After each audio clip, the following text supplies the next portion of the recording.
चीन ने भारत की जमीन हड़पी है।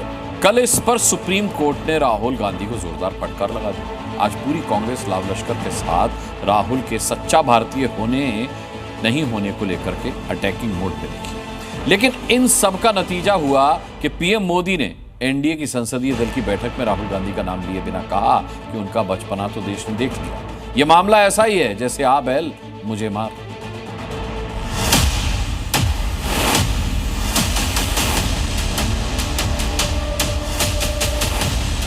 वो कुछ भी बोलते रहते हैं, उन्होंने बचपना किया है। सुप्रीम कोर्ट ने उन्हें फटकार लगाई है। देश ने उनका बचपना देख लिया। देश के नेता प्रतिपक्ष पर यह प्रधानमंत्री नरेंद्र मोदी का बिना नाम लिए हमला है।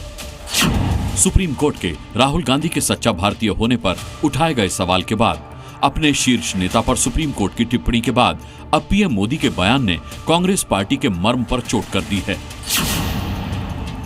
मुश्किल यह है कि सच्चे भारतीय होने पर सवाल सुप्रीम कोर्ट का है, सरकार का नहीं। लिहाजा कांग्रेस को अब सुप्रीम कोर्ट की टिप्पणी नागवार लग रही है। कौन सच्चा भारतीय है, कौन सच्चा भारतीय नहीं है, ये तो मुझे लगता है कि मतलब न्यायपालिका के प्रति पूरे आदर के साथ कह रही हूँ कि ये तो उनके दायरे में नहीं होता डिसीजन।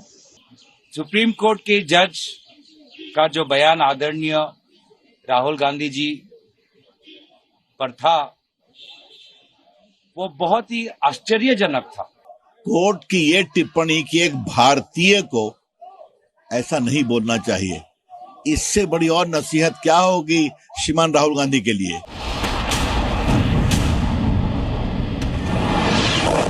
ऑपरेशन सिंदूर में पाकिस्तानी आतंकवादियों का हाथ होने का सबूत मांग रही कांग्रेस अब देश की सर्वोच्च अदालत के सबूत मांगने पर चिड़ी हुई है। अभिव्यक्ति की आजादी, सच्चे भारतीय होने का सवाल, भारत की जमीन पर कब्जे का झूठा प्रचार, लेकिन बेस्ट डिफेंस इज ऑफेंस वाली थ्योरी के मुताबिक कांग्रेस अब अदालत पर ही हमलावर दिख रही है। आगे बढ़े उससे पहले देखिए कि राहुल गांधी पर सुप्रीम कोर्ट ने क्या टिप्पणी की है। नंबर 1, आपको कैसे पता कि चीन ने भारत की 2000 वर्ग किलोमीटर जमीन हड़प ली है। नंबर 2, आपकी जानकारी का आधार क्या है। नंबर 3, सच्चे भारतीय होते तो ऐसा नहीं कहते। एक तो माननीय अदालत की फटकार और ऊपर से राहुल गांधी के सच्चे भारतीय होने पर सवाल। कांग्रेस को खल गया। पूरी कांग्रेस पार्टी सुप्रीम कोर्ट की उस टिप्पणी से खफा है कि कौन है सच्चा भारतीय, कौन तय करेगा। जो लीडर ऑफ ऑपोजिशन होते हैं, जो नेता प्रतिपक्ष हैं, उनका जो कर्तव्य है वो ये है कि सरकार से सवाल पूछना। ठीक है, ये उनका कर्तव्य है, तो वो अपना कर्तव्य निभाते हैं। जब सरकार से सवाल पूछते हैं, उनको पसंद नहीं है, वो जवाब नहीं देना चाहते, इसलिए ये सब चीजें वो करते। मामला बहुत पेचीदा है। कांग्रेस की लड़ाई अब की बार सरकार से नहीं है, संविधान पर नहीं है, अदालती है। सुप्रीम कोर्ट ने राहुल गांधी को लेकर जो कहा है उसे क्लियर करने के लिए 3 और पॉइंट समझिए। जब सीमा पर तनाव हो तब ऐसी बात कैसे कही जा सकती है। बोलने की आजादी के नाम पर कुछ भी नहीं कह सकते। सोशल मीडिया पर क्यों, संसद में क्यों नहीं बोले।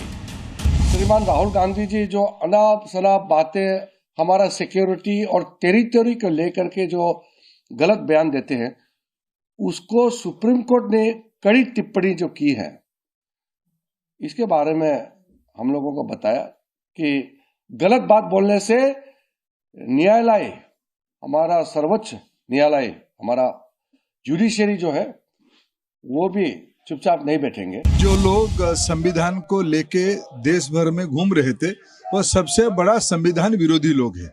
अगर कांग्रेस पार्टी की नेता और उनकी पूरा तमाम कुनबे को थोड़ा भी संविधान के प्रति सम्मान होता, कल सुप्रीम कोर्ट ने जिस प्रकार की टिप्पणी दिया है, आप भारत के बारे में, भारत के साथ आपके संबंध क्या हो, आप भारतीय हो क्या, यही एक सवाल उठा है।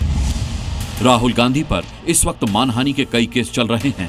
कई बार अपने बयानों के चलते राहुल गांधी ने माफी भी मांगी, लेकिन अब की बार अदालत की ओर से राहुल गांधी के चीन को ताकतवर बताने वाले बयान पर जो टिप्पणी की गई है, उस पर राहुल की पार्टी अदालत पर ही अटैकिंग मोड पर है।